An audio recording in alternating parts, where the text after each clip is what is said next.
Bom, hoje eu tenho o prazer enorme de finalmente ter a chance de bater um bate-papo. A gente já se cruzou por um monte de coisa, por vários eventos, mas eu ainda não tinha tido a chance de conversar com a maga das pessoas do Nubank, Cristina Junqueira. Cris, o negócio é o seguinte, eu acredito que inovação é a respeito de gente, não é tecnologia. Quem faz inovação acontecer são as pessoas. E quando eu tenho a oportunidade de falar com alguém que é responsável pelas pessoas numa das empresas que mais inovou na área financeira brasileira nos últimos anos, eu não posso deixar de começar com essa pergunta. Eu quero te dar as boas-vindas, mas principalmente eu quero saber o seguinte, qual é o segredo? Conta pra gente, para quem está nos assistindo, o que eles não podem deixar de fazer e o que eles não podem fazer em relação às pessoas para realmente construir empresas com uma cultura inovadora. Obrigado por estar com a gente. Imagina, Ricardo, super prazer, obrigada pelo convite aí, realmente um prazer, finalmente, né, a gente conseguiu bater um papo depois de tantos anos aí se cruzando. Eu concordo bastante com você, eu acho que inovação tem tudo a ver com as pessoas, né, mas eu diria, eu acho que a minha interpretação é a seguinte, eu acho que tem tudo a ver com as pessoas dos dois lados, né, porque assim, eu digo que a minha definição de inovação é você resolver um problema grande, que dói muito, de um jeito que ele ainda não foi resolvido antes, né? E é uma definição que ela é pouco sexy, né? Porque as pessoas, assim, a gente fala de inovação e as pessoas pensam, né, no carro voador e não sei o quê, nos negócios assim. E, na verdade, é sobre um problema, né? É sobre um ponto de dor ali, né? E aí, por isso que eu falo que são pessoas dos dois lados, porque, assim, primeiro é sobre o cliente, é sobre o problema, né, de quem você vai atender e pelo que essa pessoa está passando, entender muito profundamente quem é esse cliente, qual que é a necessidade, não o que ele diz que ele quer, mas o que ele realmente precisa, né? E aí é sobre a pessoa que está desse lado de cá, né, ser capaz de encontrar essa solução nova, né, que não é uma solução que hoje já exista, né? Então, sem dúvida, eu concordo com você que é muito sobre as pessoas. E aí, eu acho que no Nubank, o que eu posso falar, assim, não tem a receita do bolo, né, a enciclopédia aqui, o livro-texto, mas a maneira como a gente criou a cultura que a gente tem foi primeiro sendo muito intencional sobre ela, né? Então, um erro que a gente vê muito comum são as empresas, elas nascem, elas começam a trabalhar, elas focam, sei lá, num produto, no mercado, né, no cliente e tal, fazem lá o que elas acham que elas têm que fazer. E aí, a hora que o negócio começa a ganhar um pouco mais de corpo, né, a hora que tem um número maior de funcionários, alguns anos, né, para dentro da história, elas falam assim, aquele negócio de cultura, né, pô, é importante, a gente precisa resolver esse negócio de cultura. Só que a cultura já está lá, né? Do tipo assim, querendo ou não querendo, existe uma cultura, né? Então, acho que uma das coisas mais importantes que a gente fez foi ser muito intencional sobre a cultura que a gente queria ter, né? Acho que no primeiro dia que eu, Davi e o Ed, a gente começou a trabalhar juntos lá em 2013, né? Quase 8 anos atrás, a gente estava falando sobre os valores que eram importantes para a gente, sobre o nosso propósito, e a partir dali, a gente foi trazendo as pessoas que estavam muito alinhadas com isso, né? Porque tem muita coisa se aprende, né? Muita coisa se ensina, né? No trabalho. Mas eu costumo dizer que a gente não tem como ensinar alguém a estar afim, né? Isso ou a pessoa está afim ou ela não está, né? E esse estar afim, ele tem a ver com estar afim de estar nesse projeto, né? Com trabalhar para esse propósito, de acordo com esses valores. Então, eu acho que é uma etapa super importante você garantir que você está trazendo as pessoas certas e alinhadas. Não poderia concordar mais. Acho que a coisa mais importante para alguém fazer alguma coisa bem feita é se dedicar. Você falou que a definição que você tem de inovação não é sexy, e eu acho que é por isso que eu acredito nela. Definições sexy são bonitas para serem contadas, mas elas não são realistas. E isso é verdade a respeito do trabalho. É claro que a gente quer pessoas brilhantes, mas pessoas brilhantes que não se dedicarem não vão fazer nada. E as pessoas só vão se dedicar àquilo que elas gostam, àquilo que as motiva, àquilo que elas realmente acreditam. Neste sentido, qual foi a sua motivação quando você cofundou o Nubank?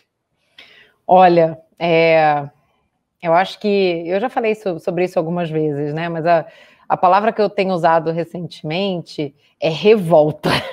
A minha motivação era uma revolta profunda. Então, antes de fundar o Nubank, eu tinha passado 5 anos trabalhando para um dos grandes bancos tradicionais aí, né? E ia lá tentando dar o célebre murro em ponta de faca, né? Tentando virar, né? Fazer minha parte ali onde eu estava para virar o Titanic, né? Para dar aquela guinada ali que era tão necessária, né? E em algum momento, assim, eu perdi meu último fiozinho de esperança e pedi demissão, né? E eu nem sabia ainda o que eu ia fazer, eu não pedi demissão para já sair para fundar o Nubank, né? Eu cheguei no momento que eu não acreditava mais naquilo, né? Um pouco na linha do que a gente vinha falando, né? Tipo, as pessoas precisam acreditar, né?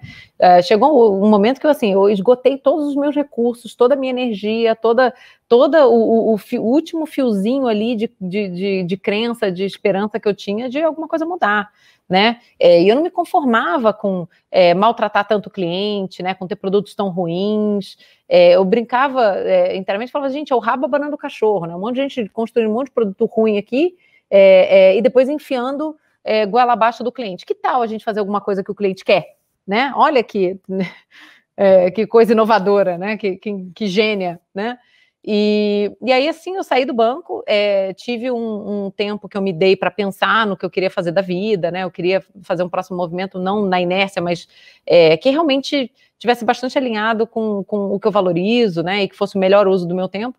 E aí, nesse período, calhou que eu conheci o Davi, né? Que é o nosso CEO, que é o meu sócio. E ele já estava com o embrião do que viria a ser o Nubank na cabeça, né? Então, ele queria usar tecnologia, usar design para entrar nesse mercado de financial services, começando pelo ângulo de cartão de crédito. E quando a gente se conheceu e começou a conversar, eu vi que finalmente eu ia ter a chance de consertar muitas daquelas coisas que me revoltavam, né, como consumidora. E eu sempre fui uma consumidora muito chata, sabe aquelas pessoas que reclamam, que escrevem reclamação, que pede para falar com não sei quem, que dá feedback para as empresas. Então, eu realmente vi uma oportunidade de transformar toda essa minha indignação, né, com a maneira como a gente é maltratado como cliente no Brasil, e mostrar que dá sim para ser diferente, né, que tem jeito, que não é tão impossível assim, né, e que não é algo que a gente está condenado a aceitar. No sentido de não estar condenado a aceitar, e pegando uma frase que você usou, que você falou que fazer de uma forma que não foi feita algo diferente, que o cliente precisa, e às vezes ele nem sabe que ele quer e precisa. O Henry Ford tem uma frase que eu gosto muito, que ele fala que se ele fosse perguntar para os consumidores o que eles queriam, eles iam querer uma carroça com cavalos mais rápidos. Cavalos mais rápidos, total. Exatamente. Eu queria trazer isso para o que vem sendo a experiência de vocês, de uma abordagem diferente no setor financeiro. Quando que vocês se viram tentados aí num determinado caminho e perceberam que aquilo seriam só cavalos mais rápidos e que vocês precisariam fazer uma guinada maior? Olha, é engraçado você ter trazido isso, porque é algo que a gente fala muito internamente, né? Eu juro que eu não estou ouvindo as conversas de vocês, tá?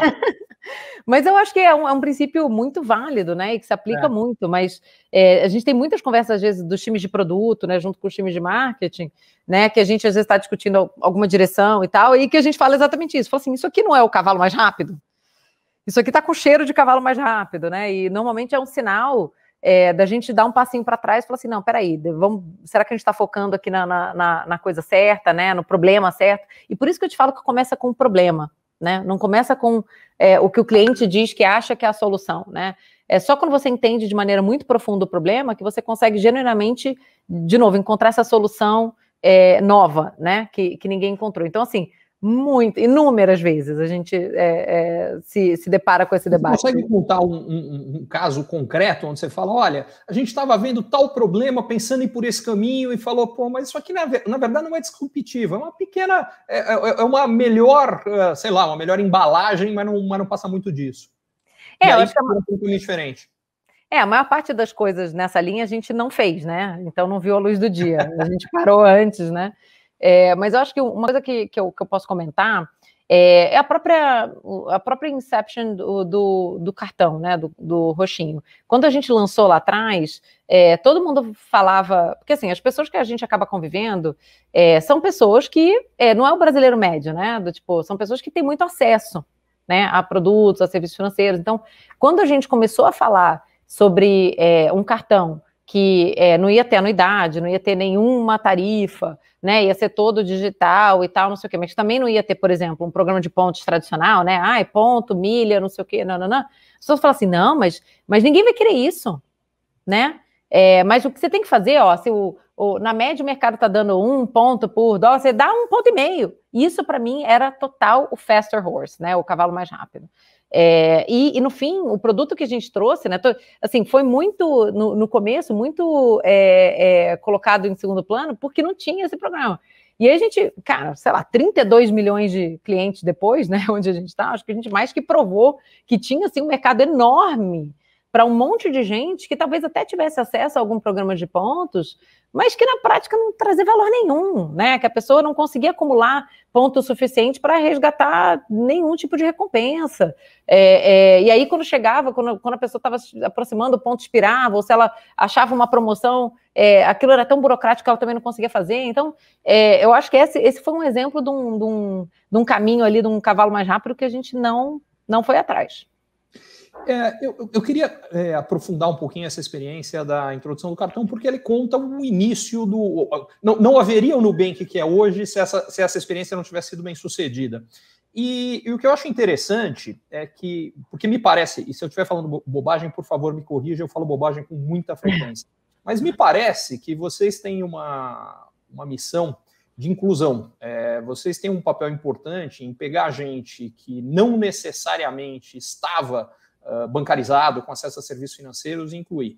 Só que, quando a gente vê o começo da adoção do processo dos produtos, que eu estava falando especificamente do cartão, e eu posso estar enganado, me parece que não foi isso que aconteceu, ao contrário. Então é interessante o que você estava falando, porque o grande público que vocês foram capazes de trazer não é o público inicial. O público inicial é o público que gosta de inovação, que é uma outra característica. Como é que vocês fizeram isso e essa jornada de fazer a migração do que é um público... Pô, isso aqui é diferente, deixa eu experimentar, porque tem gente com essa característica, para de repente falar, pô, isso é legal. E entre outras coisas, o fato de vocês terem posicionado com este mercado gera um querer por parte da massa que veio depois e que possibilitou. Conta um pouco dessa jornada para a gente.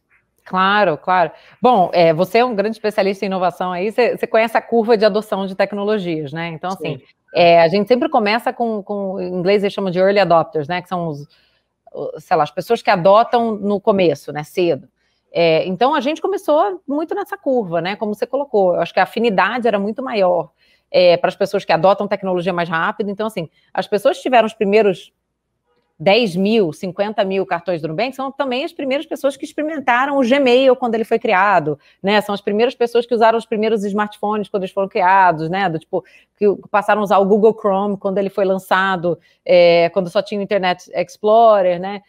Então, assim, são pessoas que são mais propensas à adoção de tecnologia, sem dúvida. E é muito o que você falou, porque acaba que essas pessoas, elas são formadores de opinião, né? São pessoas, e todo mundo tem no seu círculo de social, né? Aquela pessoa que está sempre ligada ali nas tendências, né? Quando você tem alguma dúvida de tecnologia, você pergunta para ela, né? Então, foi um ciclo natural dessas pessoas começarem com essa adoção, né, com essa experimentação, e naturalmente elas se encantarem com o produto e naturalmente falarem disso para o seu círculo. E aí a gente vai expandindo isso primeiro para aquela, o que a gente chama de maioria anterior, né, vamos dizer, e depois a maioria posterior, que são as pessoas que precisam de um pouco mais de tempo, né, para assimilar as novas ideias, as novas tecnologias, né. Então, esse foi o nosso processo, eu concordo. Agora, de novo, 32 milhões de clientes depois, é muito bacana ver esse aspecto da inclusão que você comentou, né? É algo que a gente, de fato, tem bastante orgulho. Vou te dar alguns exemplos aqui, né? Numa média, 20% dos nossos clientes do cartão nunca tinham tido um cartão de crédito, não tinham outro cartão de crédito quando eles pediram o cartão do Nubank, né? Não só porque não tinham acesso, então tem um público que realmente não tinha acesso, mas muita gente porque tinham medo, né? Porque o cartão de crédito sempre foi pintado como um grande vilão, né? Por causa de um monte de tarifa, que ninguém entendia o que estava sendo cobrado, a questão dos juros também, o rotativo que tem uma dinâmica que as pessoas têm dificuldade de entender, né? Muitas vezes acabam entrando naquela famosa bola de neve. Então, de fato, tinha muita gente que tinha medo, né? E a gente foi desmistificando essa coisa do cartão de crédito. A gente ouviu de muitas pessoas, falou assim, eu nunca tinha tido cartão de crédito, porque eu tinha medo, agora hoje, a melhor coisa do mundo para mim é o cartão do Nubank, porque eu consigo controlar o que eu estou gastando por categoria, eu consigo saber, mesmo nas compras parceladas, que era um negócio que tinha gente que usava um caderninho, né? As pessoas que queriam se organizar anotavam as parcelas que elas tinham, porque em nenhum lugar você conseguia visualizar isso, né? E a gente foi oferecendo isso para os clientes de uma maneira muito intuitiva. Então, a gente ficou muito feliz de saber. E também, vou te dar mais um outro dado, assim, os nossos clientes acima, por exemplo, de 55 anos, cara, pelo menos 15% nunca tinham tido também um cartão de crédito. Então, você imagina a pessoa passar a vida inteira sem acesso ao instrumento de pagamento que é tão relevante, né? Que tem tantas facilidades. Então, pensa em parcelado sem juros, né? O próprio 30 dias para pagar, que acaba sendo uma gestão ali de fluxo de caixa para muitas famílias, né? Para conseguir ali equilibrar o orçamento do mês. Então, de fato, teve um aspecto de inclusão muito grande. Mas também ressaltaria esse ângulo da educação financeira, né? Porque à medida que a gente foi apresentando para esse cliente um produto que funciona de uma maneira muito diferente, muito intuitiva, e mostrando as informações que são relevantes, né? O quanto a pessoa já assumiu, o quanto ela já gastou naquele mês, quanto próximo ela está no limite dela, as parcelas futuras, isso muda o comportamento. E não à toa, hoje no Nubank, a gente tem uma base de cliente muito mais saudável, né? Quando na média do mercado a gente tem aí até 30% dos usuários de cartão de crédito entrando no rotativo, no Nubank esse número é 3%. Então é muito diferente. Eu queria pegar esse gancho da educação financeira por várias razões. Primeiro porque é um tema que me apaixona, já que a gente estava falando no começo de missão, de paixão, uma das minhas é exatamente melhorar a compreensão das pessoas, do funcionamento da economia, do mercado financeiro, para que possam tomar melhores decisões e, por consequência, realizar as coisas que elas realmente querem realizar, em vez de ficar, como você deu o exemplo da bola de neve ali, sendo esmagadas por essa bola de neve. E mais do que isso, eu acredito que a gente está vivendo num mundo onde, por uma série de razões, a gente pode aproveitar essa conversa se for o caso, a gente está tendo uma aceleração do ritmo de inovação, e a consequência disso aqui é que os diferenciais de produtos, serviços e plataformas tendem a se sustentar por cada vez menos tempo. Quando você cria algo realmente fantástico, inovador, diferente, muito rapidamente alguém te copia. Por um lado, e essa é a importância de criar aquela cultura de inovação que a gente falou antes, para que isso seja uma máquina, para que não seja uma coisa nova, bacana, mas depois ficou para trás. Mas tem um outro aspecto, eu acho que aí a importância de inovação no processo de fidelização de clientes é absolutamente fundamental, porque você está entregando algo, primeiro, que é perene, segundo, que é um diferencial em relação a concorrentes. E particularmente na questão de educação financeira, isso é brutal, porque pesquisas mostram que todo mundo sabe que a educação no Brasil deixa muito a desejar, mas quando a gente pega, por exemplo, exames do PISA, uma das coisas interessantes é que o desempenho dos alunos, no caso de 15 anos brasileiros, em matemática financeira básica, é pior do que seria de se imaginar vendo os resultados deles em matemática, em português, em ciências. Então, a nossa educação é ruim, mas em educação financeira a gente ainda está mais atrasado. Aliás, isso talvez explique um monte de questões do país, de questões das empresas, das pessoas. Enfim, por tudo isso, eu acho que esse é um tema absolutamente fundamental, a ponto, por exemplo, que aqui no AAA, no AA Inovação, eu estou lançando um curso exatamente para ajudar nisso com as pessoas. Mas o que eu quero chegar para vocês eu queria que você contasse de forma um pouco mais detalhada qual é o papel que você vê dentro do Nubank dessa questão da educação financeira. Porque, francamente, o que eu acredito é que essa inclusão sem a educação não tem como funcionar, vai dar problema, e não vai ser, é o contrário, é a solução de curto prazo que vai virar um problemaço ali na frente. Fala um pouco mais sobre isso, por favor. Claro, bom, deixa eu me juntar à sua paixão aí, porque é engraçado, às vezes até no Insta, né, muita gente que me segue, as pessoas perguntam, qual que é o seu sonho, né, acho que as pessoas acham que eu vou falar assim, ter um barco, né, uma Ferrari, né, e eu falo que meu sonho é educação de muita qualidade para todas as crianças brasileiras, né? E realmente é muito triste a gente ver o gap que existe, né, no país e como isso se traduz em tantos, como você colocou, né, em tantos problemas da sociedade, né? Eu acho que esse fenômeno que você descreveu, né, dessa subqualificação do ponto de vista de educação financeira, ele se manifesta de diversas maneiras, né? E o que você falou, soluções simples, elas às vezes pioram o problema. Então, eu vou te citar aqui um exemplo que você vai certamente lembrar, que foi do boom no começo dos anos 2000, começo meio dos anos 2000, né, daquele monte de cartão de loja. Não sei se você lembra disso, né? Tinha muita parceria com os bancos e tal. Bem. Então, assim, o que acontecia era que você tinha uma pessoa, né, de renda média, baixa e tal, que tinha 5, 6 cartões de crédito, né, de diversas lojas. E aí você caminhava para um cenário de superendividamento, né? Você tem um pico de inadimplência, aí todo mundo era cancelado, todo mundo negativado, isso prejudicava dramaticamente o histórico de crédito da pessoa, prevenia o acesso dela a crédito no futuro. Então, quer dizer, realmente assim, tem um risco muito grande da gente querer resolver um problema e criar outro. Assim, concordando muito com você.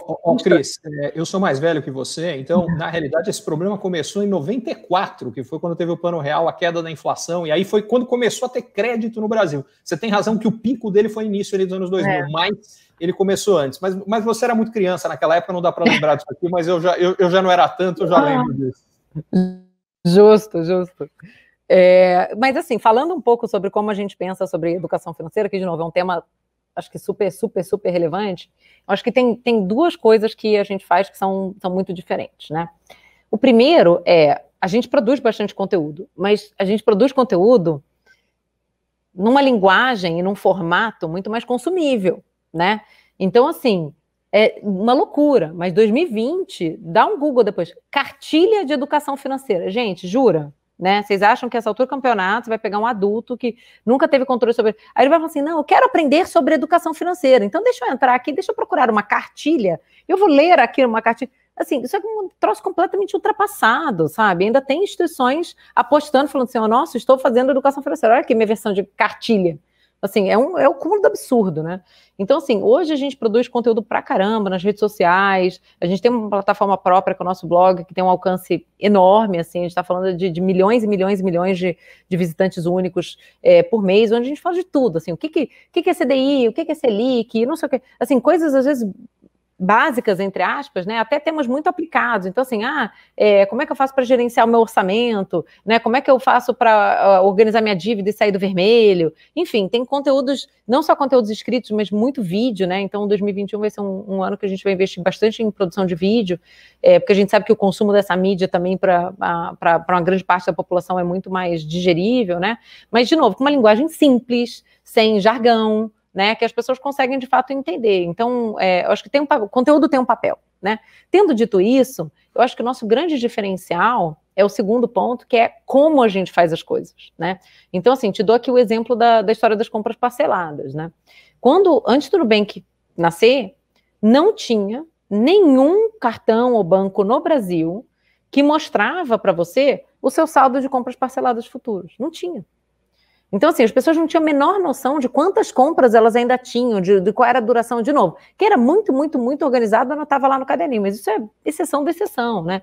E assim, a gente, do dia 1, a gente passou a mostrar para as pessoas, olha, você tem um limite, sei lá, de R$1.000 no cartão de crédito, tem R$500 que já está comprometido em compra parcelada futura que você fez, né? E, by the way, por sinal, a sua fatura do mês que vem já está em R$300, né? Então, são coisas que ninguém tinha acesso, né? Então, acho que tem um aspecto da educação financeira que é como as coisas funcionam, né? E que tipo de informação a gente mostra e dá acesso para os clientes para eles conseguirem tomar decisões melhores, né? Decisões de consumo, decisões de financiamento, decisões de investimento, né? De guardar dinheiro. Eu acho que esse é o nosso grande diferencial, porque todos os nossos produtos, né? E a gente evoluiu muito desde do início só com cartão de crédito, hoje a gente já tem produto de investimento, né? Tem a conta, tem seguro até, que foi um negócio que a gente lançou recentemente, e todos eles são desenhados para isso, né? Com uma arquitetura de escolhas e uma arquitetura de informação toda desenhada para o cliente estar no controle da vida financeira dele, entender o que está acontecendo, né, e conseguir estar posicionado para fazer escolhas muito melhores. É nisso que a gente acredita. Eu acredito na mesma coisa, acho que é absolutamente fundamental. É uma soma de informar e educar.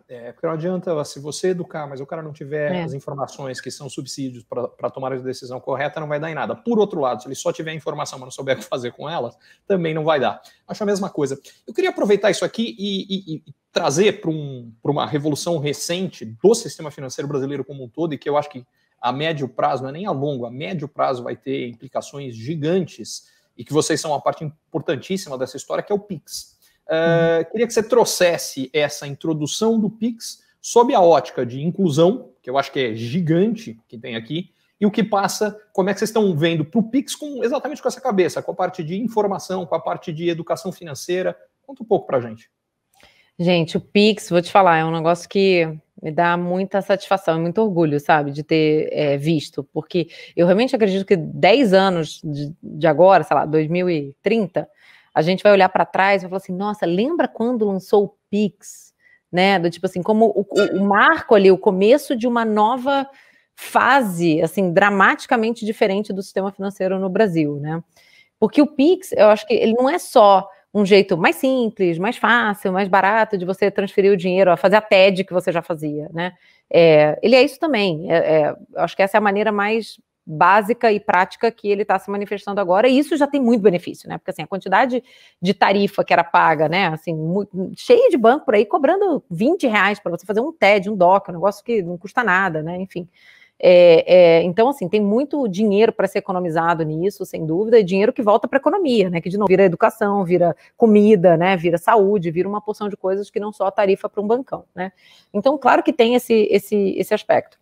Mas tem um aspecto muito importante, que o fato de existir um sistema, né, uma infraestrutura de pagamentos instantânea e gratuita, né, muda o jogo para muita coisa, né?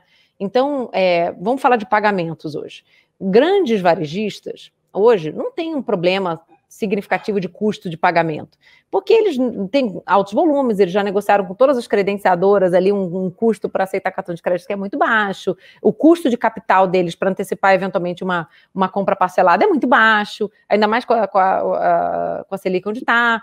Então, assim, não é relevante. Agora, você pega uma pessoa que é MEI, um pequeno comerciante, né, uma pessoa que tem um ambulante, que tem ali uma maquininha, cara, essa pessoa está pagando 4, 5, 6%, 7% às vezes, entendeu? Só para aceitar o cartão de crédito, né?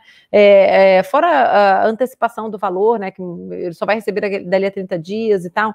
Então, assim, isso muda o jogo e reduz o custo e ganha eficiência para tanta gente, para assim, esse long tail, né, para essa cadeia longa aqui de pequenos comerciantes, pequenos empreendedores, de uma maneira muito significativa, né?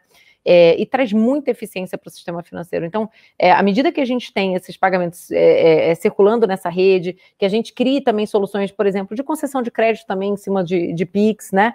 Eu acho que isso consegue trazer ao longo, né? Por isso que eu estou falando que é uma década, mas ao longo de uma década, um salto de desenvolvimento econômico, sabe? Tipo, a gente está falando assim de uma pressão financeira significativa que estava sendo colocada em muitos modelos de negócio e que simplesmente some. Então, acho que vai ser algo muito, muito, muito transformador para a sociedade. Eu estou completamente de acordo com você. E até para ser um pouco mais específico, quando você fala do efeito de ganho de eficiência, na prática, o que acontece é quando a gente está reduzindo esse custo de transação, muita coisa que não era viável passa a ser. É isso. E isso tem um efeito bola de neve gigantesco. E quando você fala ao longo de uma década, uma outra coisa que eu aprendi, eu também acho que isso vai levar algum tempo, mas eu acho que vai ser menos do que a gente imagina. Em geral, as transformações acontecem mais rápido. Vou dar um exemplo que eu vivi, tá? Ligado a setor financeiro e mudança que tem a ver com vários dos temas que a gente tocou nessa conversa. Em 1999, eu na época trabalhava no Bank Boston, eu gravava semanalmente, que era um componente educacional, que eram 3 videozinhos falando sobre economia, sobre como alguma coisa de política que mexesse com o mercado financeiro e investimento em vídeo. Foi a primeira vez na internet brasileira que tinha algo em vídeo com periodicidade definida. Eu não lembro nem se o YouTube já existia, mas se existia, estava engatinhando. Pioneiro você. Muito pioneiro. Era muito internet pioneiro. discada. É brincadeira. O que eu quero aqui é o seguinte. Tudo isso que eu estou falando, 20 anos pode parecer muito tempo, mas ali, uso de internet banking ainda era limitadíssimo no Brasil. Um detalhe, isso era só no computador, não tinha nada, não precisa muito, não tinha os smartphones. Então, o meu ponto com isso aqui é que eu acho que essa transformação vem mais rápido e eu quero fazer o gancho para a principal razão pela que eu acho que vem mais rápido. Por mais transformador que o Pix seja, eu acho que o Pix é apenas a pontinha do iceberg. O Open Banking, esse sim, é a revolução que está vindo aí, do qual o Pix, de alguma forma, faz parte, mas é uma pequena parte. Eu queria que você falasse um pouco sobre isso. Claro, claro. Falo e também vou falar um pouco sobre o papel, por exemplo, que instituições como o Nubank, acho que a gente liderou muito, né, essa questão da implementação do Pix, mas também eu acho que mesmo vale para o Open Bank. Concordo, inclusive, enfim, não sei se você sabe disso, mas durante muito tempo o assunto de Pix e Open Bank no Banco Central era uma coisa só. né? Eles sempre viram o Pix como uma parte fundamental do Open Banking, né? Então, assim, tanto o Pix como o Open Banking são assuntos que a gente, dentro do Nubank, está estudando há bastante tempo, né? A gente já tem gente trabalhando focada nisso há mais de 2 anos, então você imagina, não é um negócio, né, recente. Mesmo o Pix, a implementação que foi no final do ano passado, tinha mais de um ano que a gente tinha mais de 100 pessoas trabalhando exclusivamente nisso para fazer acontecer, porque realmente uma mudança de infraestrutura muito grande. Desculpa te interromper, deixa eu só fazer, porque não necessariamente todo mundo que está acompanhando a gente sabe o que é o Open Banking, e acho que vale a pena fazer uma breve introdução. O conceito básico do Open Banking, que aliás eu acho que deveria valer para o Open Tudo, é que a informação é do cliente. O que significa isso? Significa que essa informação é do cliente, a informação não é do banco que tem a respeito daquilo ali, o cliente pode tomar a decisão de com quem ele quer dividir essa informação. E o acesso a essa informação permite uma competição muito maior entre as instituições financeiras para prestar os serviços. E esse ganho de competição, por sua vez, gera uma melhora de qualidade de serviço e redução de custo. Quem está ganhando é o consumidor. Esse é um conceito que eu acho que vai ser fundamental em tudo nos próximos 10 anos. Vamos levar esse conceito para a saúde. A informação de saúde que a gente tem não é do médico, não é do laboratório que fez o nosso exame, ela é nossa. E mais uma vez, dividindo isso aqui, você tem que ter acesso a produtos, serviços melhores. Para dar só 2 exemplos, vale para tudo. Desculpa te interromper, mas deixando isso mais claro, vamos em frente e conta para a gente um pouco mais do que você estava falando. Não, perfeita a tua definição. E eu acho que quando a gente fala de Open Banking, a gente sempre fala acho que de 3 grandes coisas, né? Uma é o que você falou, o dado, a informação, ela é do cliente, né? E ele passa a ter esse controle, né? Então, assim, e para dar um exemplo muito tangível de como que isso se manifesta, né? A gente, no Nubank, quando a gente começou, a gente tinha um total de 0, né, anos de histórico dos nossos clientes, porque, assim, a gente começou do 0, a gente só tinha acesso a informações de mercado, bureau de crédito, aqui e ali. Então, assim, é muito difícil a gente conseguir avançar, por exemplo, com análise de crédito, né, com concessão de crédito, sem a gente ter um histórico de comportamento de crédito daquela pessoa. E essa informação, ela estava presa, trancada, com as 7 chaves, em cada um dos bancos com quem essas pessoas se relacionaram, né? Então, com o Open Banking, isso muda, como você falou, o cliente, ele fala assim, tá bom, agora eu quero ir para o Nubank, ele vai conseguir levar o histórico dele, de todas as transações, do que ele consumiu, de ter pagado em dia, etc. E isso abre muitas portas, né? E torna, por exemplo, a análise de risco, de probabilidade de inadimplência, né? E o custo do crédito, tudo isso muito mais eficiente, né? Que é o segundo pilar. Então, quando você ganha eficiência no sistema, você consegue reduzir o custo para todo mundo, o custo de transação, o custo de concessão de crédito, o custo relacionado à inadimplência, o custo operacional, custo de fraude, porque existe um custo de fraude, né? Então, quando a gente consegue autenticar que esse cliente e ter mais informações para triangular que ele é ele, né? A gente também é um custo a menos que no final a conta o cliente acaba pagando e tal. E o terceiro ponto, que eu acho que é um que é bastante importante, também é a questão da segurança, né? Porque as pessoas às vezes ficam um pouco assustadas com, ai, nossa, mas meu dado ali, não sei o quê, mas na verdade todas as plataformas de Open Banking, a maneira como ele é desenhado é justamente para ser mais seguro, né? Eu acho que muito se fala sobre o digital e questões de segurança, mas é uma ilusão a gente achar também que necessariamente a sua informação está segura no papel que você preencheu numa agência que enfiou na gaveta do gerente, né? Então, a gente, sem dúvida, tem trabalhado, por exemplo, com o Banco Central e seguindo o exemplo aí de muitos outros países que já estão na frente nessa jornada do Open Banking para garantir que o Open Banking seja uma plataforma no Brasil muito mais segura, né? Para todas essas transações acontecerem do que a gente vinha fazendo.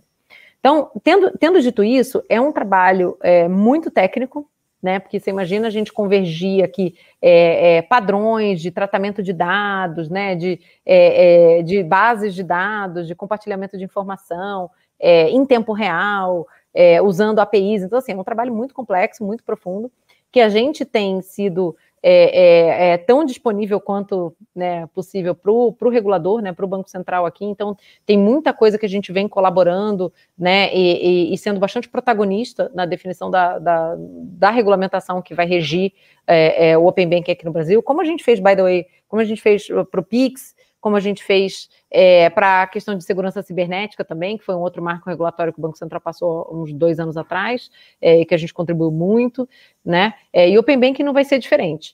E aí eu queria ressaltar o último ponto, que é o seguinte: tanto o Open Banking como o Pix, uma coisa que se viu em outros países é que os incentivos não estavam tão alinhados entre as instituições, né? Porque você imagina que, de novo, se os dados dos clientes hoje estavam lá trancados a 7 chaves cada um nos bancos, isso bem ou mal acabava sendo uma vantagem e uma barreira de saída, né? O cliente às vezes falava, pô, não aguento mais isso daqui, mas ele pensava, pô, mas se eu for embora, vou perder esse histórico e vai dar trabalho e não sei o quê.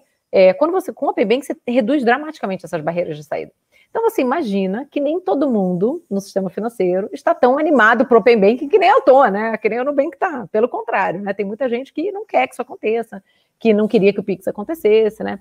Então, acho que tem um papel muito grande de instituições como o Nubank de acelerar esse avanço. Então, assim, Pix, por exemplo, a gente tem mais de 30 milhões de chaves cadastradas no Pix. Foi um negócio assim, foi uma explosão, né? Assim, na primeira semana, nas primeiras 24 horas que a gente podia cadastrar a chave Pix, o Nubank tinha, sei lá, mais do que todos os outros bancos somados, né? E a gente vai fazer a mesma coisa para o Open Bank, a gente vai avançar, assim, com bastante força nessa direção, porque tem uma frase, eu vou encerrar porque eu sei que você quer comentar, mas, assim, tem uma frase sobre inovação que você vai gostar de ouvir, que eu li num lugar que fala que as empresas realmente inovadoras são aquelas que querem que o futuro chegue logo, né? E nessas questões, essas mudanças de marcos regulatórios, muitas vezes a gente vê as empresas, não, vamos adiar, isso aqui não pode ser tão rápido, a gente precisa de mais tempo e tal. E, assim, a divisão, né, quando você divide o mundo entre as empresas que são realmente inovadoras e as que não são, as inovadoras, elas estão assim, não, vem logo, vamos embora, eu quero mais é que isso chegue, porque elas estão vendo a oportunidade, né, nessa mudança tecnológica, regulatória. Ô, Cris, deixa eu te fazer uma provocação aqui a partir dessa última colocação que você fez. Porque eu vejo um pouco diferente, eu não sei se necessariamente o que faz essa divisão necessariamente são as empresas mais inovadoras, ou se tem um segundo componente que talvez seja mais importante, que essas são as empresas mais estabelecidas e aquelas que estão se estabelecendo. Então, o que eu quero dizer com isso aqui? É natural que a gente está falando no caso do setor financeiro, mas isso vale para qualquer setor, funciona igualzinho, que se vem uma transformação que vai colocar em pé de igualdade, de competição, instituições que antes não estavam, aquelas que estão numa posição mais forte não querem que isso aconteça. E essas não querem que o futuro chegue logo, ao contrário, elas querem que o futuro demore o máximo possível para chegar. E aí aqui vem minha pergunta, quer dizer, a minha dúvida no ritmo de crescimento que o Nubank tem, hoje o Nubank é quem está crescendo. Daqui a pouco tempo, o Nubank vai ser um dos grandões. E aí é que vem exatamente a questão, até que ponto, nesta hora, a postura vai continuar igual. Aí, você me convenceu que é uma questão de postura inovadora. Porque é natural para o líder estabelecido falar, não muda não, tá bom, porque para mim tá bom, então eu não quero que mude. Agora, o que eu acho que é a parte mais importante é porque a gente está falando do ponto de vista das instituições, mas no final das contas, do ponto de vista do regulador, o que importa é o que é bom para o cliente, para o consumidor. E o que é bom para o consumidor sempre é acelerar a competição. Sempre. Mais competição, quem ganha é o consumidor. Então, do meu ponto de vista, quer dizer, a razão pela qual o Open Banking é bom, eu dei o exemplo de informação no setor de saúde, que também gera 1 milhão de regulações, mas vale para todos os setores, isto aqui vai gerar mais competição, o cliente, que somos todos nós, no final das contas, vamos ser melhor servidos e com custo mais baixo. Como é que você vê isso tudo? Não, acho que você tem um bom ponto, é realmente uma armadilha, né, para as empresas à medida que elas crescem, mas aí eu te dou alguns contra-exemplos, né? Acho que Netflix é um bom exemplo de uma empresa... Sabe que eu pensei no mesmo, foi exatamente o mesmo que eu pensei quando estava falando. Pois é, eles tinham lá um business enorme. Mas sabe o que é interessante? Vamos pegar o caso da Netflix. Porque a Netflix não era uma questão de controle regulatório, que é o caso aqui. Então, onde a Netflix fez isso? A Netflix eu acho fantástico, porque para quem não necessariamente conhece tanto do histórico, a primeira grande revolução da Netflix, ela aproveitou uma mudança do que era o meio físico, que é quando a gente sai do VHS, né, que era aquele negócio grandão, pesado, para o CD, que era pequenininho, ele falou, peraí, por que eu não monto um esquema que isso aqui chega por correio, dá para fazer, é leve, é barato, funciona bem, bababá, revolucionou o modelo através de uma plataforma de distribuição. E aí eles mesmos fizeram a mudança que foi com o streaming. Mais para frente, o que eles viram? Falaram, mas essa plataforma não tem por que outros não possam fazer igual. O que a gente vai ter de diferencial? Nada. Que é exatamente o que eu falava lá atrás, que que plataforma, isso aí fala. E aí o que eles foram? Falaram, tem que ter conteúdo próprio, que aliás entra no que a gente estava falando de educação, da importância da educação. Uhum. E aí eles passaram a focar em conteúdo. Mas o meu ponto é, dificilmente eles conseguiriam ter barrado via regulamentação que esse futuro chegasse. O futuro ia chegar. Aqui a gente está falando de regulamentação. Você acha que não tem uma diferença nisso? Eu acho que pode ter. É engraçado, essa semana, já não lembro mais, a gente trabalha tanto, né, que às vezes eu brinco, eu estou na 8ª feira, 9ª feira, já não sei mais que dia que foi, mas enfim, recentemente, um dia aí atrás, eu estava num evento da Reuters, num painel com o CEO fundador da Paytm, né, que é uma grande credenciadora de pagamentos, né, que está caminhando, uma grande fintech, mas começou do lado de credenciamento, mas está também se diversificando, ficando cada vez maior na Índia, né. Então, assim, mercado gigantesco, né, o Vijay é sensacional. E a gente esbarrou em alguns desses pontos, né? Ele falou um negócio lá que eu concordo. Ele falou assim, olha, no setor de tecnologia, alguém vai e lança um produto, as outras empresas de tecnologia falam assim, pô, legal esse produto, hein? Como que a gente faz melhor? Como que a gente melhora esse produto? Como que a gente cria um diferencial em cima disso, né? E é assim que a competição se retroalimenta, né? Em financial services, em serviços financeiros, a gente vê um fenômeno diferente, né? Que alguém lança uma coisa, a reação da turma que está lá fala assim, cara, peraí, eu tenho que ir no regulador para falar que isso não pode fazer, né? Então, eu acho que setores regulados têm um pouco dessa dinâmica. Agora, eu não acho que isso é intrínseco de empresas estabelecidas, né? Eu acho que é difícil achar aí um exemplo de uma empresa estabelecida dentro de serviços financeiros que não teve esse comportamento, mas eu te dou outro exemplo dentro de tecnologia, de uma empresa que se reinventou muito, que foi a Microsoft, né? Os avanços que a Microsoft tem feito na questão de cloud são assim, incríveis, né, para uma empresa que tem tanto tempo, né? Eu acho que o Google é outro bom exemplo, não é uma empresa que tem tantos anos, mas certamente já é hoje um gigante, e que não perde essa fome de inovação, né? Está sempre procurando qual é a próxima coisa, como que pode se reinventar, como que pode melhorar.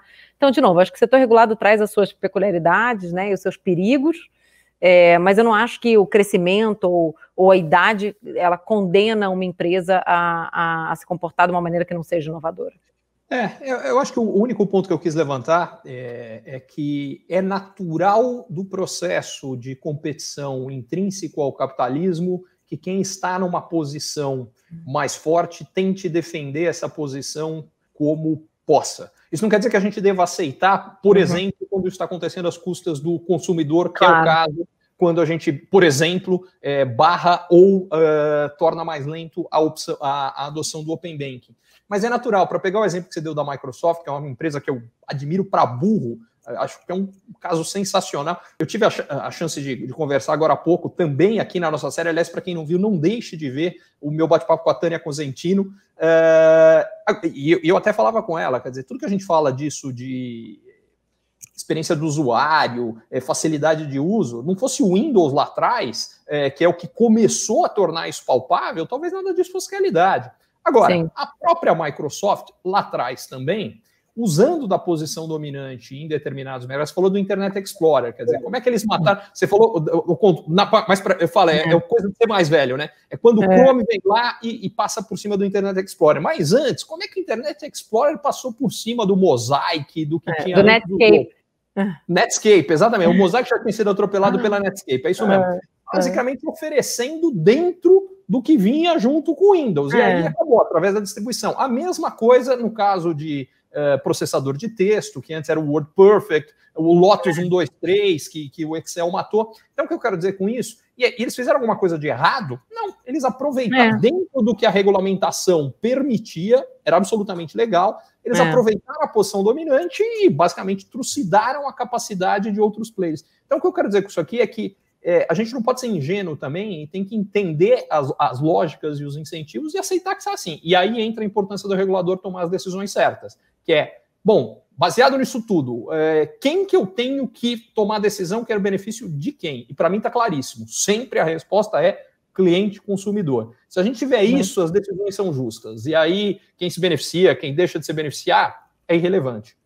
Eu concordo. Eu acho que não só o regulador está bastante preocupado com isso, né, com valorizar e priorizar o bem-estar, né, inclusive econômico, do consumidor e a concorrência. Mas eu acho que tem empresas que têm atitudes também muito diferentes em relação a isso, né? Eu acho que o Nubank nasceu com esse propósito, né? Assim, nosso propósito, a maneira como a gente articula ele, é que a gente quer lutar contra a complexidade para dar o poder e o controle para as pessoas, né? Então, assim, tudo que está nessa direção é o que a gente vai buscar fazer. Isso aí. Adorei essa frase, eu vou pensar mais e usar mais, porque eu acho que ela sintetiza como fazer na prática, o lutar contra a complexidade é exatamente o caminho de fazer com que as coisas aconteçam. Eu acho que isso não é óbvio para todo mundo. Eu acho que você passou meio en passant ali, mas eu acho que é um negócio muito importante. Assim, foi algo que a gente escreveu e definiu há quase 8 anos atrás, há mais de 7 anos atrás, e que é muito vivo até hoje, né? A gente na época escreveu em inglês, né? Porque, enfim, aquele monte de gringo lá que a gente tem, né? Mas a tradução é essa. A gente chegou à conclusão de que o grande inimigo é a complexidade, né? Essa complexidade desnecessária de vocabulário, da maneira como as coisas funcionam, de burocracia, de processos ruins, etc. Tudo isso impede o consumidor, o cliente, né, de entender o que está acontecendo. É quase uma cortinona de fumaça ali, né? E quando você tira essa complexidade da frente, as pessoas entendem o que está acontecendo, elas conseguem ter de volta o controle sobre a própria vida financeira, né? Eu chamo isso de dignidade financeira. As pessoas conseguem estar de volta na posição de dirigir a própria vida, né? E não ficar reféns ali de uma instituição que bota uma muralha ali de complexidade na frente dela, de modo que ela não consegue entender. Então, a gente ataca muito a complexidade para ir desconstruindo isso e para que as pessoas se sintam à vontade para ser as melhores versões delas mesmas, né? No controle. Você tocou num ponto interessante ali, que você falou, não, tem um monte de gringo lá. Me conta uma coisa, o quanto você acha que isso foi importante nesse processo do Nubank? E duas coisas me ocorreram.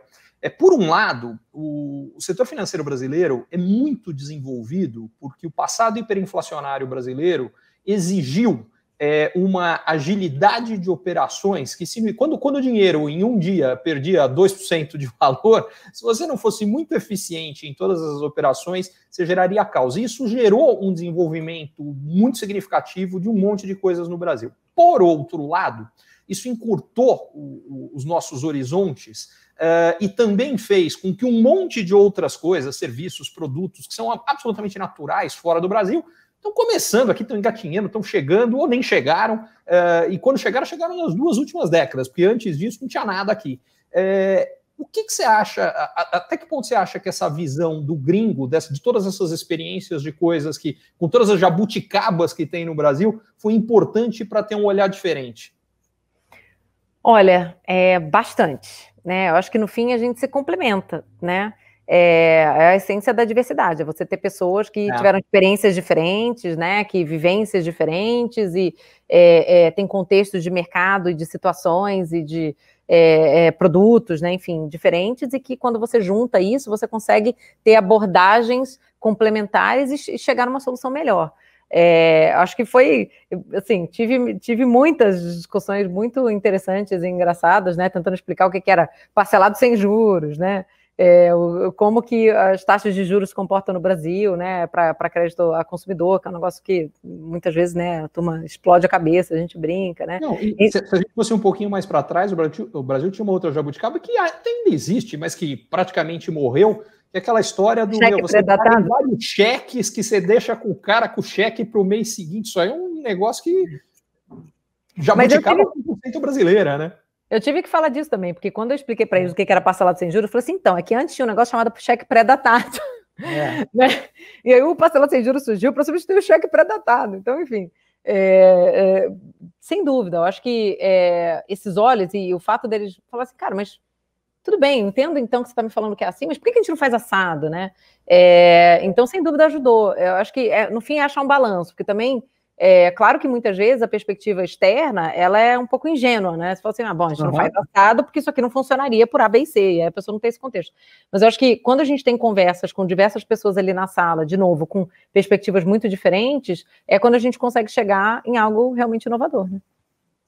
Você tocou na importância de diversidade para isso, no caso, a diversidade de olhar de alguém que tem uma experiência externa. Eu queria trazer um outro componente de diversidade, que é o componente de diversidade que eu diria que, em geral, eu vejo menos expresso nas conversas e que eu acho que ele vai ser cada vez mais importante. Diversidade de idade. É o seguinte, a gente tem uma sociedade que está envelhecendo, onde o uso de tecnologia é cada vez mais intenso e que, tradicionalmente, quem tem mais facilidade de uso de tecnologia são as pessoas mais novas e não as mais velhas. É natural toda vez que você pega algo novo, diferente, quem já está mais estabelecido, nesse caso, já está mais acostumado, tem mais diferença. E aí a importância de interfaces simples, a história do descomplicar, tirar a complexidade.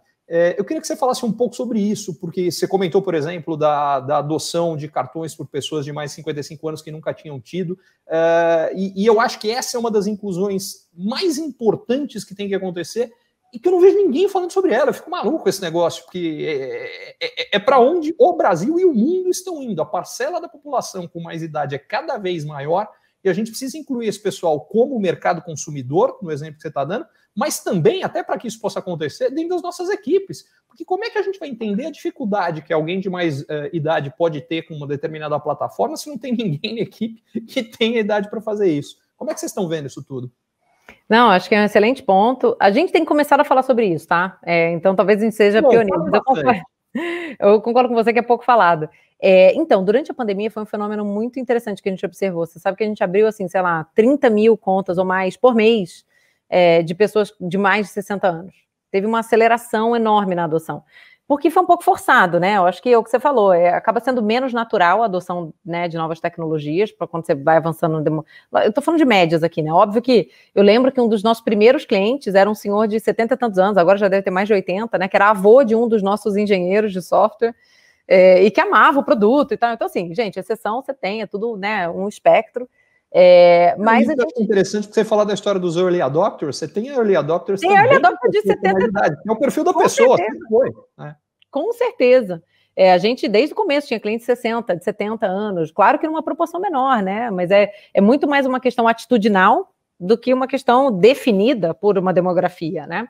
Mas fato é que, na média, né, é um demográfico ali que demora mais, né, para adotar algumas tecnologias. Mas a gente viu essa aceleração na pandemia, olha que legal. Então, e é muito engraçado que eu já peguei vários depoimentos desse, né, de pessoas que falam assim, mas esse produto, esse cartão, essa conta, isso aqui é feito para terceira idade? Porque é tão fácil, é tão simples, né, porque as pessoas, eu acho que elas estão acostumadas, né, que os produtos são desenhados e posicionados para elas, são mais fáceis, são versões simplificadas, mas na verdade, a gente está simplificando o mundo, né? A gente está simplificando tudo, né?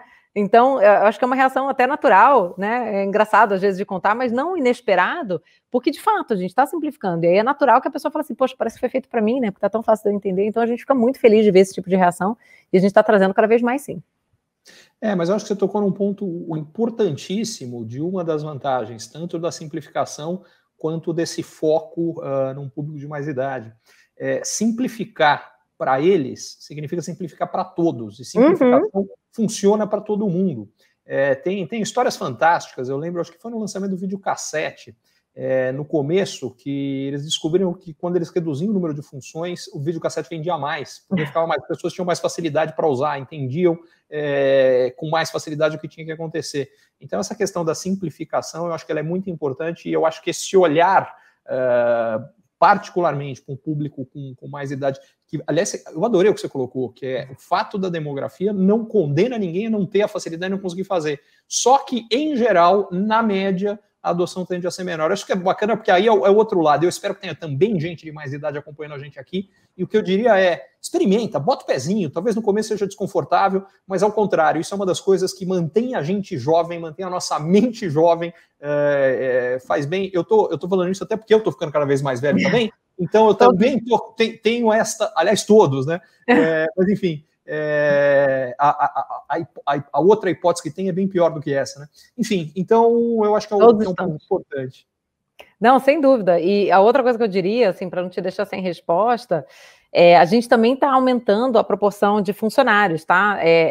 De mais idade. Eu acho que uma coisa que a gente sempre fala no Nubank é que a gente quer pessoas com a mente jovem, né? Então é exatamente isso que você falou. Eu acho que não é sobre o demográfico, mas é sobre quão aberta a pessoa está a aprender, né? Porque a gente está no mercado que assim, cada dia tem uma novidade, né? As coisas estão mudando, tem muita mudança regulatória, tem mudança de tecnologia, né? Coisas que a gente está fazendo hoje não existiam há 5 anos atrás. Então, assim, a pessoa tem que ter a cabeça aberta, tem que ter disponibilidade para aprender, tem que aprender rápido. Agora, se ela tem 50, 60, ou 20 ou 30, né? Do tipo, isso independe. Então, até a medida que o Nubank cresceu e a gente precisou, dentro das equipes, trazer pessoas com um pouco mais de experiência, com experiência tocando equipes maiores, também foi um movimento natural da gente trazer, de fato, pessoas com muito mais experiência numa faixa etária mais avançada, né? Então tem sido um movimento super interessante que traz mais diversidade, né, nesse sentido para as equipes. Então tem sido bacana de ver.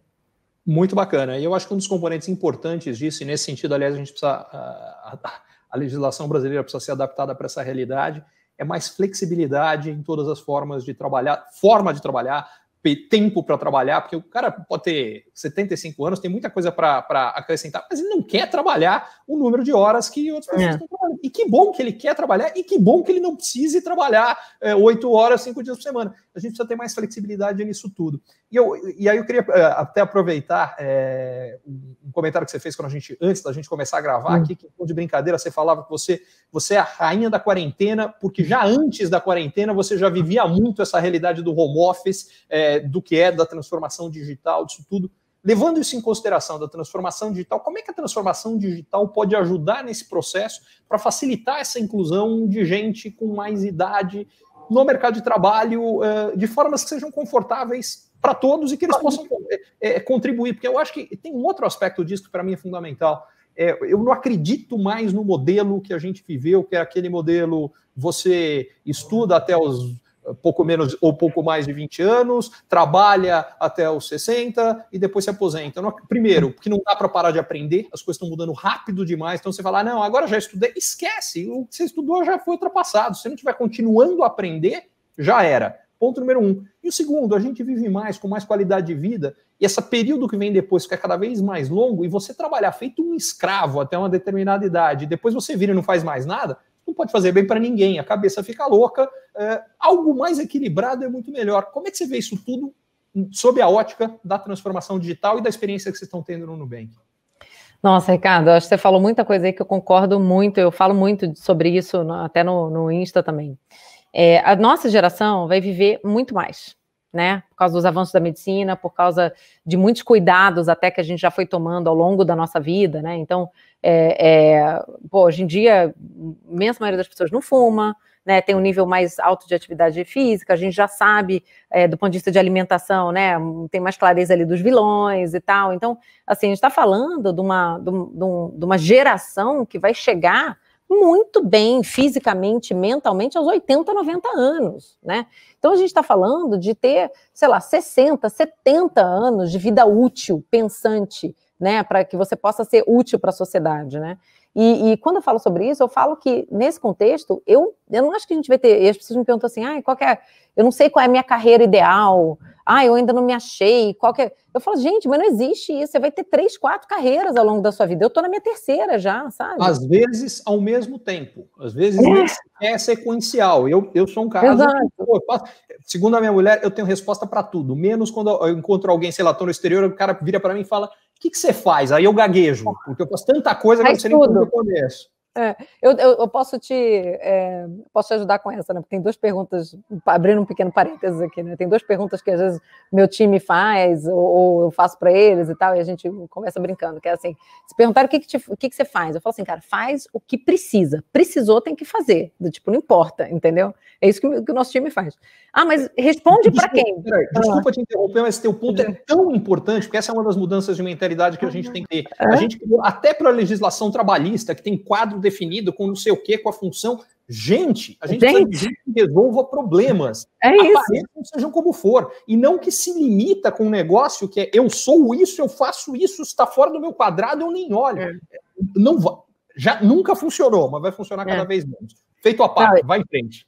Não, isso pra gente, assim, eu falo que é proibido. Se alguém fala isso perto de mim, já me dá aquela coceira. Não, isso aqui não é comigo, não é meu. Nossa! Então eu falo assim, você faz o que precisar. Se precisar, você vai fazer. Essa dica já valeu a live, viu, Cris? Para quem está nos ouvindo. Ótimo. E a segunda coisa, né, ele falou assim, não, mas responde para quem? Eu falo, cara, para quem pergunta. Perguntou, tem que responder.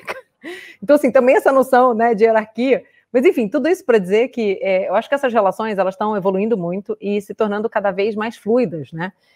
Então, de novo, a gente está falando das pessoas terem 4, 5 carreiras, como você colocou, às vezes ao mesmo tempo, né? E eu acho que esse é o caminho. A gente precisa cada vez viabilizar mais e ter mais espaço para essa flexibilidade, né? Dentro das empresas. Eu acho que eu vejo um caminho também cada vez menos dependente daquela questão da educação formal, pelas razões que você colocou. A pessoa faz uma faculdade de 5 anos. No 5º ano, quando ela está se formando, o que ela aprendeu no 1º ano já está obsoleto. Então, quer dizer, né? E mesmo que não tivesse, dali a 5 anos já vai estar, né? Então, assim, você precisa continuar aprendendo a vida inteira. Eu falo muito sobre isso, que a principal característica, eu acho minha, né, profissional, que eu acho que me ajudou a avançar mais rápido, né, a conquistar o que eu pude conquistar até hoje, é a minha capacidade de aprender e aprender muito rápido. Então, assim, às vezes as pessoas perguntam, você é engenheira de produção, né? O que engenharia de produção faz no seu dia? Eu falei, hoje nada, colega. O que fez por mim lá há 20 anos atrás, quando eu entrei no mercado de trabalho, foi abrir muita porta. Naquela época, hoje em dia, entendeu? Hoje tudo já mudou, já é outra coisa. Assim, me ajudou a formar uma base de como pensar, mas é isso, entendeu? Hoje o que está me ajudando são as coisas que eu aprendi semana passada, né? São as conversas que eu estou tendo agora, são as tendências que a gente está antecipando para o futuro. Então, assim, muito mudou, né? Muito mudou, muito continuará a mudar, está mudando cada vez mais. As pessoas falam, não, agora as coisas estão mudando. Elas sempre mudaram, a essência da vida é mudança. A diferença é o ritmo da mudança que está sendo acelerada por uma confluência de vários fatores, disponibilidade de capital que está acelerando inovação, tecnologias de base que estão permitindo que um monte de outras coisas transformacionais aconteçam, mais acesso à informação, enfim, então tem um monte de coisa que está acelerando. Agora, eu por mim ficava com você aqui pelo menos mais 23 horas, mas como eu sei que você tem um monte de coisa importante para fazer, vou respeitar o teu tempo, eu queria fechar com um último comentário meu e um último seu. O último meu é pegando o gancho do que você falou aqui agora no final. Eu acho que quando você fala sobre a importância de aprender sempre, isso é a outra coisa que eu não conheço ninguém que seja bem sucedido que não seja assim. Ninguém. Zero. Não importa a área de atuação, não importa o que faz, por melhor que você seja, até porque essa mentalidade de crescimento, de aprendizado que está por trás, a vida é longa o suficiente para alguém que é brilhante, que largou aqui em cima. Se o cara largou aqui, mas esse aqui não aprende nada, em algum momento ele vai ser ultrapassado. É questão de tempo, pode demorar mais, pode demorar menos. E o segundo, quando você fala da história das várias carreiras e de tudo, o que eu acho que tem de mais legal, aliás, é uma coisa que a pandemia deixou mais patente, é a possibilidade da gente ser essencialmente mais humano, a gente colocar as coisas que a gente gosta, o que a gente é, e a gente é multifacetado. Essa questão das carreiras, no fundo, elas mostram os múltiplos interesses que a gente tem. Porque essa coisa de querer colocar as pessoas em caixinhas muito limitadas e você é isso e mais nada, eu não sou isso e mais nada, eu sou um monte de coisa, você também. Sim. E todos somos. Não deixar de aproveitar essa oportunidade, que é cada vez maior, da gente poder expressar isso das formas mais diferentes. Esses são os meus últimos comentários, mas os que importam não são os meus, são os seus. Queria te agradecer e queria deixar para você finalizar com a última mensagem que você quiser deixar para quem está nos ouvindo. Não, poxa, eu acho que você fez um bom resumo aí de muito do que eu falo. Reforço aqui essa importância da gente continuar aprendendo, né? E não estar tão apegado, eu acho que, aos modelos de ensino, de consumo de conteúdo do passado. Eu acho que a gente está assim, na ponta do iceberg aqui de uma revolução sobre as relações de trabalho e sobre a maneira como as pessoas aprendem. A tecnologia já mudou muita coisa, eu acho que a gente falou, né? Será uma década, 5 anos, não sei.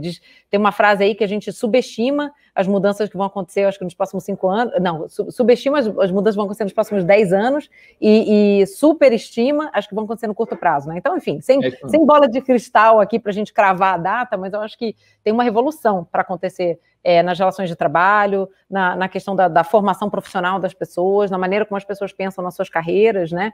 Então, acho que a grande recado é esse, para as pessoas realmente terem a cabeça bastante aberta, encontrarem a maneira de aprender a aprender, né, e de continuar esse processo ao longo da vida de uma maneira bastante disciplinada, né, e também, acho que valorizar aí as empresas, né, que podem ser bons parceiros ou lugares de trabalho, onde essa maneira nova de trabalhar já está se materializando, né, que estão aí na vanguarda disso.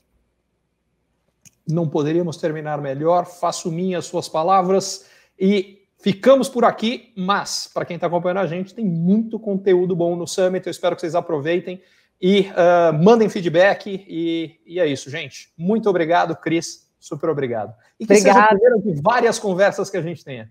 Por favor. Obrigada, gente. Tchau, tchau.